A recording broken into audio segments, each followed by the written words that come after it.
अस्सलाम वालेकुम। हम लोग पीपीसी तो सीख चुके हैं पिछली वीडियोस में कि पीपीसी, पे पर क्लिक, स्पॉन्सर ऐड क्या होते हैं, कैसे काम करते हैं, ये सारा हमने ओवरऑल तो सीख लिया। अब हम आएंगे कि पीपीसी ऑप्टिमाइज कैसे करते हैं। मैंने आपको सिखाई थी पीपीसी ऑन कैसे करते हैं, पीपीसी शुरू कैसे करते हैं, पीपीसी को स्टार्ट कैसे करते हैं। लेकिन स्टार्ट तो हमने कर ली। अब उसके बाद अगर हमें उसको ऑप्टिमाइज करना पड़ता है, उसको एडिट करना पड़ता है, उसमें कुछ चीज़ें तब्दील करनी पड़ती हैं, कीवर्ड्स हैं, उसका बजट है, डायनामिक बिड्स है, अप करनी है, डाउन करनी है, अप एंड डाउन करनी है, क्या करना है, ये क्या सिलसिला होगा, कैसे चलेगा। इसके लिए हमने ज़ाहिर है हमें अगर पता होगा, पहले हमारे पास रिपोर्ट होगी तो हम इसको ऑप्टिमाइज कर पाएंगे। ऑप्टिमाइज करने के लिए पहले हमारे पास रिपोर्ट होनी चाहिए। सबसे पहले क्या होगा, पीपीसी होगी, हम चला देंगे, चलाना मैंने आपको सिखा दिया, ऑटो भी और मैनुअल भी। अब उसके बाद क्या होगा, आप उसकी रिपोर्ट डाउनलोड कर लेंगे, वो भी मैंने आपको सिखा दी। लेकिन अब रिपोर्ट हमारे पास आ गई तो रिपोर्ट में क्या क्या चीज़ें हैं। अब रिपोर्ट में जो चीज़ें हैं उनको हमने देखना है, फिर हमने डिसाइड करना है कि हमने इस पर क्या तब्दीली लेके आनी है। जो हमने उस पर चेंजिंग करनी है उसको हम कहते हैं ऑप्टिमाइजेशन। तो ऑप्टिमाइजेशन एक्चुअल में हम कैसे करेंगे ये हम करेंगे अगली वीडियो में। अभी मैं आपको दिखाऊंगा एक रिपोर्ट, हम रिपोर्ट देखेंगे स्क्रीन पे और उस पर जो जो चीज़ें आ रही हैं वो सारी हम देखेंगे और उसके बाद उससे अगली वीडियो में फिर मैं आपको बताऊंगा कि अब हमने इसको ऑप्टिमाइज कैसे करना है। देख तो लिया, हमें पता चल गया, अच्छा ये चीज़ इस मकसद के लिए, ये इस मकसद के लिए, CTR क्या होता है, इंप्रेशंस क्या होते हैं, क्लिक क्या होते हैं, कितने पैसे लगाए, कितने आए, स्टार्ट कब की थी, एंड कब हो रही है, कैंपेन नेम क्या है, ये सारी चीज़ें मैं आपको बताता हूँ। अभी स्क्रीन पे चलते हैं और उसके बाद हम इसको अगली वीडियो में सीखेंगे कि अब इसको ऑप्टिमाइज हम कैसे करेंगे। चलिए जी, हम लोग स्क्रीन पे आ गए हैं। अब ये एक डाउनलोडेड रिपोर्ट हमारे सामने है एक्सेल की फाइल में। अगेन इसमें कुछ चीज़ें हैं जो हमसे रेलिवेंट नहीं है। ये portfolio name, currency of course ये यूके की है तो GBP आ रही है, एंड डेट की हमें इसमें ज़रूरत नहीं है, ग्रुप नेम, कैंपेन नेम, ये सारी चीज़ें मैं आपको बता चुका हूँ कि ये फॉर्मेलिटी होती हैं। अब हमने यहाँ पे आके देखना है, मैच टाइप हमारे पास एक्सेप्ट आ रही है, टारगेटेड कीवर्ड्स हमारे सामने आ रहे हैं। तो हमने जो मेन चीज़ देखनी है वो इम्प्रेशंस, क्लिक्स और उसके बाद CTR यानी क्लिक थ्रू रेट वगैरह देखना है। तो हम इस पर चले जाते हैं, थोड़ा सा इसको इस तरफ हम करके देखते हैं कि यहाँ पे हमारे पास, यहाँ पे हम अब इसको चेक करते हैं। हमने देखा कि ये एक कस्टमर सर्च टर्म हमारे पास आ रही है कि पिलो, ऑफ पिलोज या पिलो या पिलोज या पिलोज, कोई भी कीवर्ड है। उस कीवर्ड के सामने इंप्रेशंस आए हैं 2 और क्लिक आया है 1। इंप्रेशन का क्या मतलब होता है, आप फेसबुक यूज़ कर रहे हैं और यूज़ करते हुए आपके सामने एक स्पॉन्सर ऐड आता है, लेकिन आप उस पर क्लिक नहीं करते, आप स्क्रॉल डाउन करते जा रहे हैं, एक ऐड आता है, आप उसे बस ऊपर गुजार देते हैं और चीज़ें देखने लग जाते हैं। तो ये इंप्रेशन है कि आपके सामने शो हुई है, प्रोडक्ट आई है, लेकिन आपने उस पर क्लिक नहीं किया। अब जब क्लिक कर दिया तो वो हो गया क्लिक, कि आपने क्लिक करने के बाद उसमें इंटरेस्ट लिया, उसमें मज़ीद देखा। तो इंप्रेशन हमारे पास एक कीवर्ड है, इस पर इंप्रेशन आ रहे हैं 2 और क्लिक आ रहा है 1, यानी 2 लोगों तक पहुँचा ये ऐड, उनमें से एक ने इंटरेस्ट लिया और इस पर क्लिक करके देख लिया। हमें पैसे तब चार्ज होते हैं जब क्लिक होता है, इंप्रेशन पे पैसे नहीं चार्ज हो रहे होते हमें। क्लिक होने पे हमें पैसे अमेज़ॉन चार्ज करता है या फेसबुक या जहाँ भी आप स्पॉन्सर ऐड चलाते हैं, वहाँ पे जो पैसे हमें चार्ज होते हैं वो क्लिक होने पे होते हैं। अच्छा, अब हमने देखा थी 2 लोगों के पास गया, एक ने क्लिक किया, तो क्लिक थ्रू रेट हमारे पास क्या हुआ, CTR 50%, यानी 2 में से एक ने किया 50%। कॉस्ट पर क्लिक हमें आई है 1.31 पाउंड्स और स्पेंड 1.31। कॉस्ट भी 1.31 है, स्पेंडिंग भी। क्यों? क्योंकि सिर्फ एक ही क्लिक हुआ है। अगर एक से ज़्यादा क्लिक होता, मैं अभी आपको नीचे और भी एग्जांपल्स दिखाऊंगा। क्योंकि एक क्लिक हुआ है तो इसलिए हमारी टोटल स्पेंडिंग भी 1.31 है। इसके अगेंस्ट हमें सेल क्या आई है, 0, ये हमारे सामने आ रही है। इसके अगेंस्ट हमें 0 सेल्स आई हैं। 1.31 स्पेंड हुआ है, 1.31 ही कॉस्ट पर क्लिक थी और 7 डेज सेल्स हमारे पास 0 आई हैं।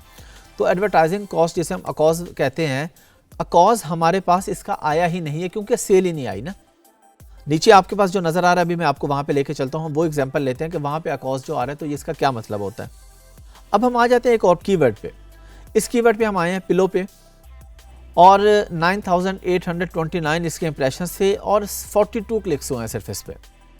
यहाँ पे हमें क्लिक थ्रू रेट जो परसेंटेज आई है वो 0.4273% ज़ाहिर है और ऑलमोस्ट 10,000 इंप्रेशन में से जस्ट 42 क्लिक्स आए हैं। हमारी कॉस्ट पर क्लिक आई है यहाँ पे 1.34। अब यहाँ देखें स्पेंडिंग हुई है 56.16, यानी 1.34 मल्टीप्लाई बाय 42। तो जितने भी टोटल हमारे क्लिक्स होंगे और जो कॉस्ट पर क्लिक होगी उसको मल्टीप्लाई करके जो हमारे पास नंबर्स आएंगे वो आएंगे स्पेंडिंग में।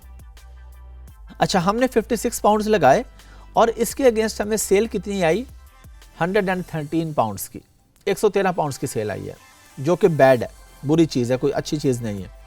हमारे पास यहाँ पे अकॉज आ रहा है 49%, यानी हमने जितने पैसे लगाए थे तकरीबन उससे डबल की हमारे पास सेल आई है।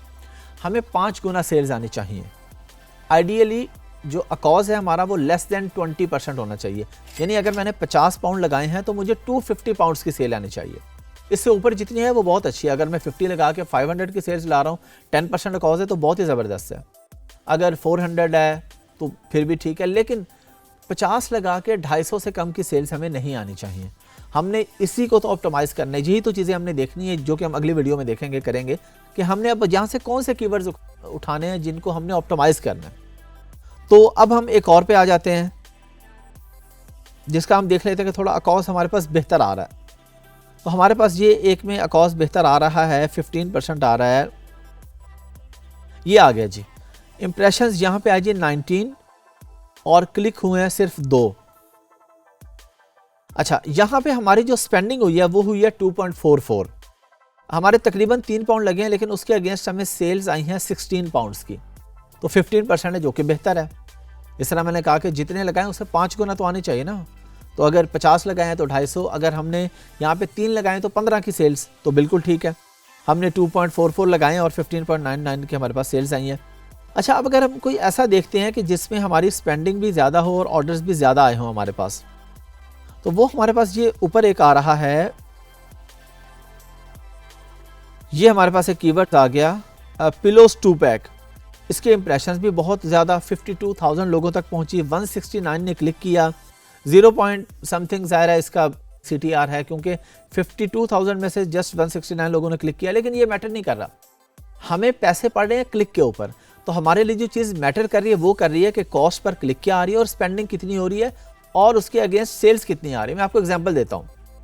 हमारे पास अगर इंप्रेशंस हैं, हम कहते हैं जी 1 लाख इंप्रेशंस आए, 1 लाख लोगों तक गया और सिर्फ 10 क्लिक्स आए, लेकिन प्रोडक्ट हमारी ऐसी थी कि उन 10 क्लिक्स पे हमने वो प्रोडक्ट बेची हमने $100 की, तो $1000 की हमारे पास सेल्स आ गई। अगर 1000 की सेल्स आ गई तो बहुत ज़बरदस्त चीज़ है।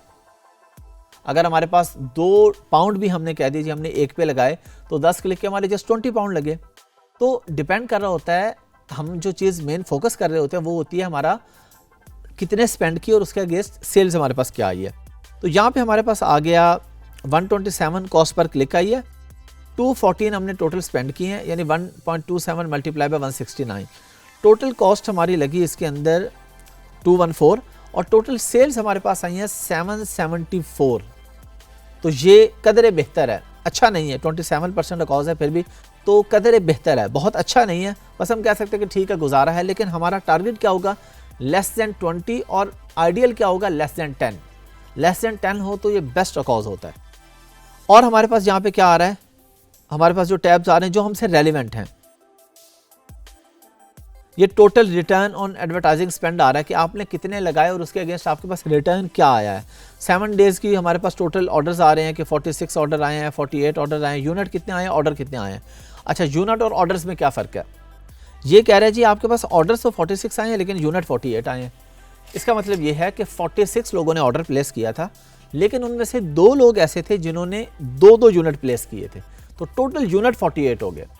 यानी 46 में से हम अगर सादा से एग्जांपल लें तो 44 लोगों ने 1-1 पिलो ऑर्डर किया और जो 2 लोग थे उन्होंने उसके 2-2 पिलोज ऑर्डर किए, यानी क्वांटिटी 2 कर दी।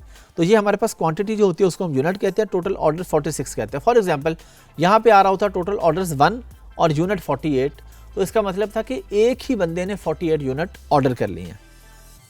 कन्वर्जन रेट हमारे पास आ रहा है परसेंटेज में, एडवर्टाइज्ड SKU यूनिट्स आ रहे हैं कि टोटल आप हमारे पास कितने यूनिट्स थे। इससे आगे की चीज़ें हमारी ये कोई ख़ास रेलिवेंट नहीं है। तो हमने जिस चीज़ पे फोकस किया वो कॉस्ट पर क्लिक पे, स्पेंडिंग पे, सेल्स पे। अब हम अगली वीडियो में जाके सीखते हैं कि हम PPC को ऑप्टिमाइज़ कैसे करते हैं। चलें जी, आप लोगों ने देख लिया, सारा सीख लिया, आपने अच्छी तरीके से देख लिया, आपको पता चल गया कि CTR क्या होता है, कितने इंप्रेशंस के साथ कितने क्लिक्स आए, उसकी क्या परसेंटेज थी, कितनी स्पेंडिंग की, उसके अगेंस्ट हमने कितनी सेल हासिल की। अब ये सारी चीज़ों को देखते हुए अगली वीडियो में हम सीखेंगे कि ऑप्टिमाइज़ कैसे करते हैं।